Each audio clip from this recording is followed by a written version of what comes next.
Are you currently in a season of change?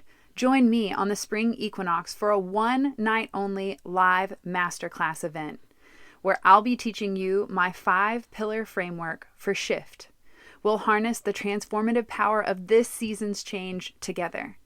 Get ready to find clarity in your awakening, gain the tools you need to navigate change, design the path for your next level of growth and ditch the outdated version of you. Embrace your transformation and start shifting your mindset into freedom. It doesn't matter where you are in your transformation. You don't even have to know how to explain what you're feeling or experiencing. This framework will help guide you through it with confidence, patience, and total clarity. You can get access to this live VIP ticketed masterclass for only $111. This course is valued at over $1,500 and will sell to the public for $333. But if you join me for the live spring equinox experience, you can get it for just $111. Sign up for Shift and embrace your transformation at brittanycarmichael.com/shift. And I'll see you there. Hello, season of change. This month marks a lot of cosmic activity, including a full moon, the spring equinox, Saturn moved, Pluto's moving, all kinds of shit's going down in the cosmos, which means chaos of change. And sometimes change can be a scary thing, but the truth is it's the only constant. So right now, this season, I'm reflecting back over 11 years ago when my mom had a massive stroke that paralyzed her. This season right now is a very transformative time. We call it my mom's rebirth day. So with us reflecting on all the change that's gone down, and wow, we're even coming up on my dad's 2-year passing anniversary. Like, how do you say that? Like, that's kind of a weird celebration, anniversary. I'm not really sure, but March is full of all the things, of all the feels, and it happens to be the final month in the astrological season. So when we step into Aries, it is the beginning of the new. Hey, we're Britt and Chris Carmichael, and you're listening to the Elevated Life Podcast. Throughout the 16 years we've been together, we've never ceased in our endless quest to better ourselves. We've studied top experts, philosophers, and gurus. After years of personal self-experimentation and working with thousands of clients, we've found the tools for shifting your beliefs, moving through fears, and developing a positive mindset that aligns with your authenticity, integrity, and soul purpose, regardless of your past. If you're ready for a breakthrough, then you're in the right place, because we're here to empower you to take control of your life with simple mindset shifts that create radical transformation. We'll be diving into topics like personal growth, health, philosophy, spirituality, relationships, success, and mindfulness. We don't shy away from the taboo topics like sex, hypnosis, meditation, and exploring altered states of consciousness. So create some space for yourself and get comfy. It's time to become the badass you were born to be. You know, for forever, the fall was my favorite time. And maybe it still is. I do like pumpkin pie spice, and I do like all the cinnamon and all of that, seeing the leaves change. But there's some sort of excitement that happens right around springtime. It's really exciting because I think it gives us all sort of the possibility of new. Because when you start going out and you see the flowers blooming, you see the animals starting to come out from their winter slumber, everything starts happening. I mean, we've been going on walks a lot more often. It's like we are back in the groove of things. And it's so important during that time to start on the mental side, to start thinking about what it is that you're bringing into the year. We told you back in January that we typically don't do the same New Year stuff that everybody else does. We don't plan our year that way. We actually skip forward, and this is the beginning of our real year. And so we know things are going to change because they need to. You know, we're elevating. We've gone through the year. We've made mistakes. We've done some things extremely successfully, and so we want to dig away at the things that aren't helping us, and we want to really pursue the things that have been lighting us up, have been really bringing us joy, bringing us together, getting us with our community, helping our business grow, doing all those kinds of things. And what's really, really, really massively important to start doing is to realize what it is that we actually need to give up in order to start embracing change, because there's certain things that we have to do a little bit differently. That way we don't make sure that we're repeating the same year over and over again. Even if it was a great year, we can always improve. And even if you're just improving by 1% or 5%, That's incredible. Think about what ends up happening over 5, 10 years down the road. Time's going to pass anyway. So you may as well start thinking about now what it is that you need to start giving up. And the first thing to give up, because we want to simplify things, is overthinking. Overthinking is such a killer because what that means is you're not in motion. You're not making any action. You're just sitting still on the sideline. You're thinking, oh, am I going to get in the game? Am I just going to stay back for a little bit? What am I really going to do? And what we end up doing is we build all these scenarios in our mind. Or we go out into the future and we decide, well, that's not going to work out. And this is not going to be like that. And then you get into feelings about what happened in the past. So, well, this didn't work out for me last time. So now it definitely won't work out. And those are just thoughts.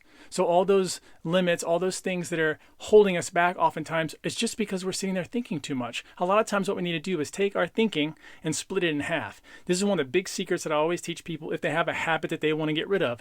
Don't always just knock it all the way out. Sometimes our minds and bodies can't adjust quickly enough, but we can cut it in half. So what I recommend that you do, however much you normally overthink, if you normally wait a week, if you normally wait a day, whatever it is for you, cut it in half. So if you're a weak person, 3 days, all you got. So you can overthink for 3 days, and as soon as that 3 days is over, it's time to start making action. Well, that leads us to the next one, and that's to give up procrastination. It's 3, 2, 1, go. Give yourself 3 days to procrastinate, fiddle fart around and see what's what, and then just take action. The problem with procrastination, though, is that most of the time people aren't choosing what they're actively passionate about. So of course they're not motivated or inspired to get up and take action. It always takes a lot of effort and energy at the beginning of any project or any venture to really get the ball rolling. And that's typically when we procrastinate because we have to put a big push of energy at the beginning. But when you choose to align yourself with actions or goals or projects that really bring you joy and light you up, because when you're lit up from within, you're inspired. And inspiration actually means spirit within. So you have this extra boost of energy that helps fuel your fire. The third thing that you're going to want to give up, if you really want to embrace change this year, is the fear of making a mistake. I hate to break it to you, but you're going to make a mistake. And as a matter of fact, you're probably going to make a lot of them. Whenever I watch Britt do something new in the business, there's always a tripping point. There's always Lord. It is always something. And so if she had that fear of making a mistake, it may stop her from doing it. I see so many people do that in their lives. It's a fear of something like, oh, well, if I mess this up, it's like I'll never get another opportunity again. And in life, there's so many opportunities. I mean, we're literally right now in life, for the most part, if we would step back and think about it, if we took a 30,000, foot bird's eye view, if we were to look down in our lives, we would realize that there is so much opportunity all over the place at all times. It is absolutely incredible. It's almost a burden at times because you're like, I'm not really sure which direction to go in. That's a clarity issue. But here we're talking about giving up that fear of making a mistake. It's totally okay.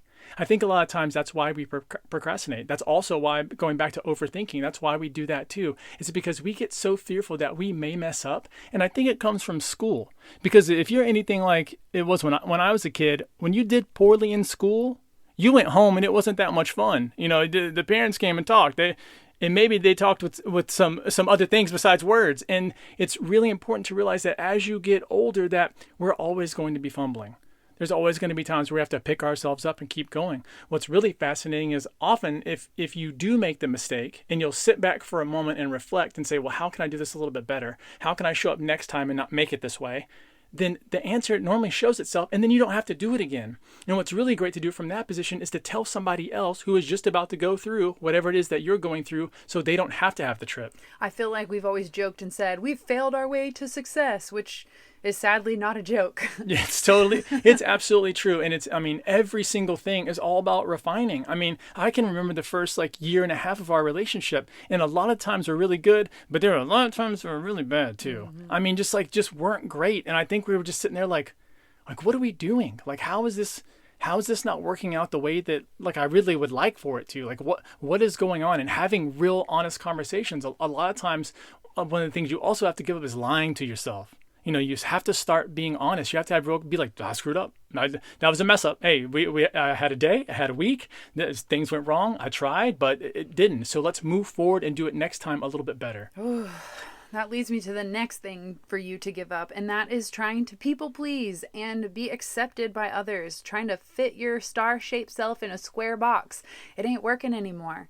I want you to people please yourself. I want you to put yourself in the position as if you were your own best friend, because newsflash, you are.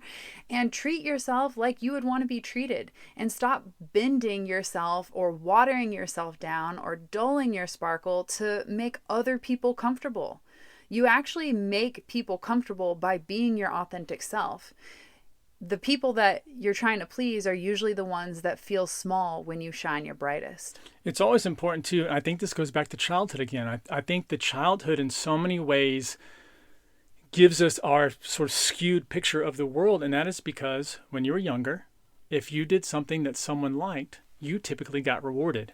If you did something that someone didn't like, especially your parents, you probably were for sure not rewarded. You may have been grounded. You may have been punished in some other way. Something may have been taken away from you. People may take love away from you. There are a lot of people who that's their mode of punishment, is they take love away or affection away. And so if you've been used to that, you're set up to people please so that you can get that reward. So you can see that person say, hey, I find value in you. I love what you're doing. The reality is that people will do that anyway. And it just... when you start being more authentic and more to who you are, so much more of your life just starts to align better, because you are going out and greeting the world as you truly are. There's no extra filter. There's no extra anything that's happening. Doesn't mean don't be kind. It doesn't mean, don't care about other people's feelings, but it does mean that at the center of every single decision that you make in your day is you. Because you are going to be a part of all of those decisions. So it's extremely important for you to always be standing up for yourself and not to worry so much about what it is that other people are doing or thinking about what your life is about. The next thing to give up is the desire to get even with other people. Stop seeking revenge. This is what I see a lot of people to go get in shape. They go get in shape and they want their revenge body. They've gone through a breakup, things went south. And so the first thing they do is they go into that gym, but they almost do it as a punishment. The thing that fuels their drive is the anger that they feel from somebody else. And while that can work very momentarily, very short term, it is not effective long term. And so instead, if you went inside the gym and you started working out or getting some sort of physical routine going down, and you did it because you loved yourself, think about how much longer, because eventually you're going to wear out that person. Like, you're going to burn through anger. The thing about anger is eventually it sort of burns out. The problem is that the goal that you had, the positive benefit that you were getting, is now going to burn out with it because you don't have that momentum. So it's so important when you go to start something, not just do it out of anger. If you have to do that, make sure it's such a short burst and you don't need it more than that. You see people on the playing field, you see people in competitive sports sometimes use anger for that last 1 minute, it's down to the wire kind of thing. Of course, in small situations like that, anger is fantastic. But if you're going to try and do that for 3 to 6 months and you're going to show up every single time and just be pissed off, it's going to be a terrible way to live. Yeah, you're going to burn out of your fuel really fast unless you keep yourself in that perpetual state of anger, which attracts more of the experiences that create more of the emotion. So living by that emotion can be a little detrimental. Now, the next thing that you're going to want to give up is beating yourself up or putting yourself down. Mark this day right here, right now, that you vow to become your own best friend. This is literally a lesson I've taken straight out of Shine School, and the theme recurs over and over again. We are our own worst critics. We know our Achilles heel. We are the ones that talk shit on the inside of our mind, and that creates a feeling of inadequacy and unworthiness. So if you want to start feeling more loved and more supported, then you've got to be the one doing that for yourself. And it starts with speaking kindly to yourself. I really like this for mirror work. One thing we did a while back in the Elevated Life, we were talking about doing mirror work. This came up during one of our, it was so random, but I started thinking about, what do I do when I get into the mirror? What do I do? How do I self-talk? And I was telling them that sometimes when I walk by the mirror, I look at it and go, damn, look how good you look. And I was so serious about it because having an inner dialogue that's running, even if, I'm not talking about you have to be narcissistic, but I'm talking about to where you start to appreciate yourself, you start to love yourself, you start to look into your eyes and feel something different, you start to think about your intellect and what your talents are and the things that are possibilities. I mean, this is the formula for really becoming limitless. And this actually brings in the very last thing that you need to be giving up. And that is guilt or shame that's tied and connected to your past. I find so often that people feel a certain way because someone has told them something. But this keeps chasing back to childhood. All of these things keep chasing back to childhood. It's so important that No matter what kind of childhood you had, whether you had perfect parents, whether you had absentee parents, whatever it is that you had, that you always go through that healing process, that you start to nurture that inner child, because that's where our beliefs really start to come from. And it's those kinds of beliefs that we don't get because they're invisible and we've lived with them for so long that keep us stuck in our lives. I have had so many clients over the years where they are willing to do something. They're ready to take their success, their relationships, their marriage, whatever it is, to a much higher level. They're like, I'm small in this part. Like I'm trying so hard, but none of it's working. And almost always, I'm talking about 99% of the time, it is a belief that they are looking to change. So speaking of changing beliefs, you'd think that we are in tune with nature cycles. This month inside the Elevated Life Club, that's the exact topic we're covering, how to change those beliefs. Because what I've learned in working with Chris in hypnosis is that before age 11 or 12, every story, every thought, every belief is formed before we develop a critical factor. And so everything that we take in as children, especially if your uncle called you fat at 8 like me, you develop this belief system that is, I guess, anchored in what you believe to be true because it was given to you by an authority. So as you grow older, it's your responsibility to reprogram those beliefs that you have about yourself. Maybe you're like me and grew up in a trailer park, so you had this belief that you weren't worthy of receiving abundance. There are so many things that are up to us and required for us to take responsibility to make those changes as an adult. And remember, too, when we're talking about guilt and shame, these are ways that we self-punish. This is another form of punishment, but we give them to ourselves, and we are the ones that actually feel guilty. We always say, oh, don't make me feel guilty talking to another person, but they can't.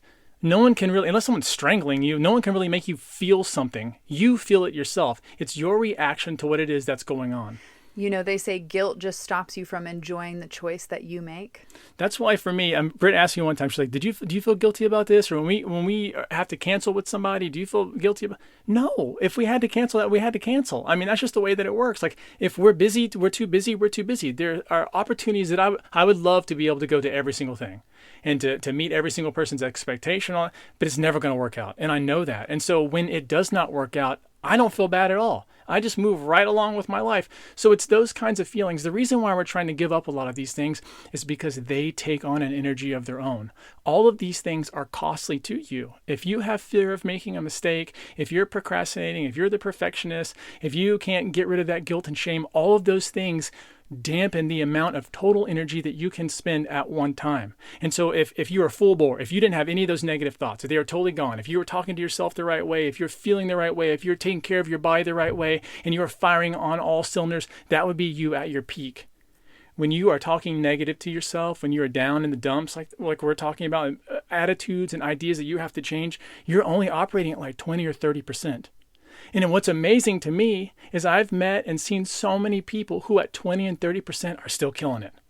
They're still doing a fantastic job. But imagine what you could do if you were to be 30 or 40% more. Imagine what you could really do if you just stop letting all those things limit you, especially the stuff that you're telling yourself, other people's opinions about you, things that happened in your childhood. You didn't get picked first for the dodgeball team, and so now that's bothering you. Now you have weird things when you get around people. Oh, they're not going to pick me. You just got to stand here in the background. When you start to massage that and let those things come out, you start to have this emotional freedom that happens. And so you start expecting so much out of others. You don't walk into a room and say, you better love me, they better love me, they better like me, they better approve of what I'm doing in my life. And instead you're just like, hey, how's it going? You having a good day? And that's it. That's all you feel. You're just trying to connect instead of having people fill in the gaps that you are supposed to do. It's our job as adults to start filling that in for ourselves. It's what the best thing that we can do for ourselves, because that makes us better at everything. Better employees, better bosses, better parents, better all of it. Doing that for yourself is the key to living a really good life. And unfortunately, no one gives you the step-by-step manual on how to shift out of those negative beliefs. So if you're ready to ditch the shame, leave the past behind, and embrace the unknown with total confidence and clarity, then I invite you to join my live, one-night-only masterclass experience where I'm teaching you my shift framework on how to confidently navigate the unknown. All you have to do is go to brittanycarmichael.com/shift to save your spot, and you will get access to this training to help you embrace your transformation.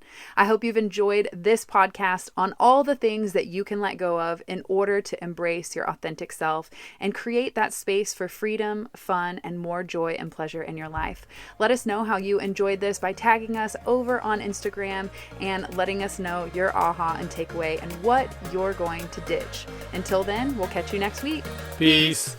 Thanks so much for tuning in to the Elevated Life podcast. If you loved this episode, please share that love by leaving us a 5-star review and spreading the good vibes on social. You can tag us at the Elevated Life Club. Want more wisdom from us? Become an elevator by joining us inside our monthly membership club at theelevatedlifeclub.com to discover mindset upgrades, lifestyle hacks, and spiritual tools to elevate your soul. Each month features a live group coaching masterclass, guided meditations, yoga practice, and more to help you transform your life one step at a time. It has all the tools, coaching, and community you need to level up, progress every month, and keep going in every area of your life consistently over the long term. Join us in the club and start your transformation today by signing up at theelevatedlifeclub.com.